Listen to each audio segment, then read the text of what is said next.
Okay, I'm ready. Go stand by the door. Greg's out there.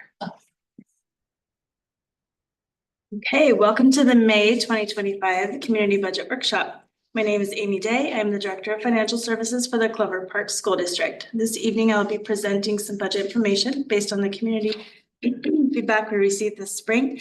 After we go through these slides, I can take down questions and input from those in attendance. Here is tonight's agenda. We'll spend some time reviewing the district's funding resources, reviewing next steps of the budget process, share the input we received from the community this spring, and for those in attendance, have table conversations at the end. Here is the vision of the Clover Park School District.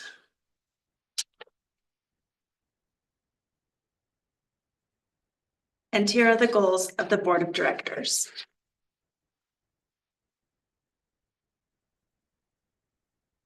Let's start off by looking at the budget timeline. I won't go into detail on everything shown here, but what we're trying to illustrate is that the budget development is actually a year-round process.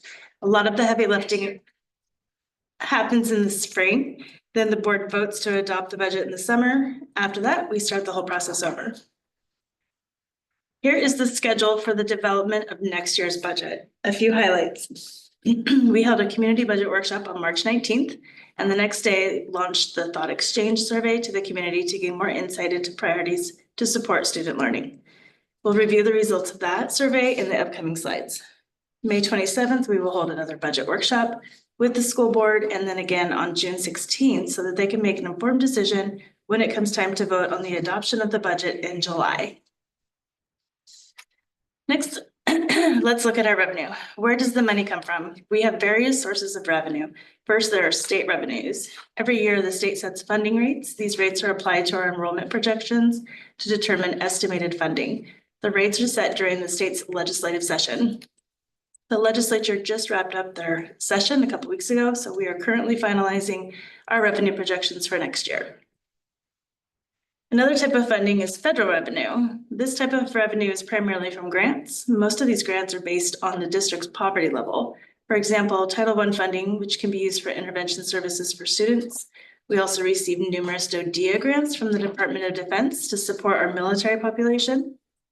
The federal grants tend to be a bit more restrictive on how we can spend them. They usually come with parameters that we must follow for using the funding. Another federal funding is Impact Aid. Many of you are likely familiar with Impact Aid because every October, the district sends out surveys to families to determine the number of military-connected students that we have. The Impact Aid funding is a direct result of the surveys, which underscores the importance of returning those completed surveys. A third major type of funding is local funding. This is primarily our local tax collection, otherwise known as voter-approved levy. We run a replacement levy every 4 years. We last ran one February of 2024, and our next replacement levy is scheduled for February of 2028. The levy is a critical portion of our funding that funds various important programs, such as highly capable programs and interventions for struggling learners, class size maintenance, advanced placement and IB testing, textbooks and library materials, after-school academic programs, security officers and safety support staff, nurses and counselors, student safety, mental health, and behavior intervention supports, security enhancements at schools, educational technology, athletics activities, school clubs and programs, and finally, music, art, and performing arts beyond the state funding. Next, let's review expenditures. Where does the money go? Schools are funded first. No surprise, as this is our top priority. School funding is based on the enrollment at that particular building, as well as any special needs that they may have. After schools are funded, the remaining dollars are budgeted for district support services for the schools. Let's talk briefly about our mandatory requirements. These are things that we don't have much control over. For example, enrollment is going to determine the amount of basic staff a building gets. If you have X amount of first graders, then you'll have X amount of first grade teachers, and so forth. We also have various employee groups, each with their own contracts that are collectively bargained. We're required by law to adhere to the requirements of these employee contracts. Then there's special education requirements. Special education students each have their own IEP, or individualized education program. We must direct dollars to fulfill the requirements of each IEP. Then there are the operations of the districts. Listed here are a few examples. We're required to get the students to and from school, feed the students, maintain our facilities to keep them safe and clean. And of course, safety, security are things that we just won't ignore. Every school receives a budget based on student enrollment. Then on top of that baseline budget, additional budget is provided to those schools with higher needs. A few examples of the additional funding sources are listed here. Here's an example of how individual schools are budgeted. We have two schools listed, Tyee Park Elementary and Beechwood Elementary. You'll see they have similar student enrollment numbers. However, you can see that these two schools have vastly different free and reduced rates. The free and reduced rate is a poverty measurement. Tyee Park's poverty population is 82%, while Beechwood's rate is only 47%. So you can see here that Tyee Park receives an additional 3 staff members from Title and LAP funding, which is provided based on poverty metrics. Beechwood receives just 1 additional staff member from this funding. Tyee Park is provided with a multi-language learner staff person because of their high population of multi-language learners.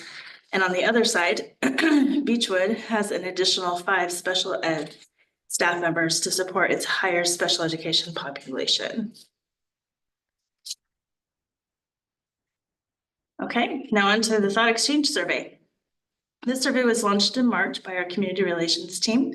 They asked the question, as we plan for the next school year, what are the most important things our district needs to consider as a top funding priority and why? Here's the breakdown of the participation. We had 95 participants, 60 of which were staff members. Last year we had about 500, so this is a considerable drop in participation.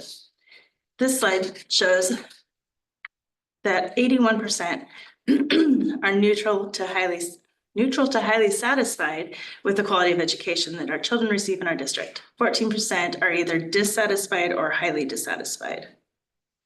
Next slide here shows that 58% agree or strongly agree that the district prepares students with the necessary skills to graduate college and are career ready, with only 11% disagreeing or strongly disagreeing. This slide shows that 96% agree or strongly agree that school funding should support educational programs district-wide so that each student, regardless of ability, background, or income, have equal access to opportunities, resources, and technology to succeed. Here we have the top themes by score. This came from our survey and it highlighted special education, class size, and interventions as the top 3. First priority, special education. As our school board is aware, the special education department is going through a significant reorganization for the next school year to better serve Clover Park students and staff. The second priority, class size. There are various class sizes depending on the grade level, but class size is actually a legally bargained rate that is negotiated with the Teachers Association. However, it is the district's current practice to provide staffing beyond the negotiated class size. And as we've shown in our school examples, schools with higher needs are provided additional staff.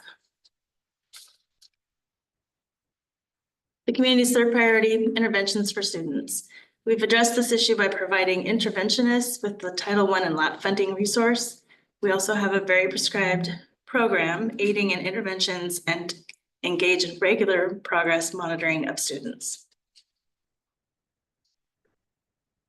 Okay, for those attending tonight, please provide your top suggestions for the district's budget priorities, as well as any additional questions that you might have. You can use the paper at your table or use this QR code to access the thought exchange survey and provide your thoughts here. With that, thank you for attending our second community budget workshop.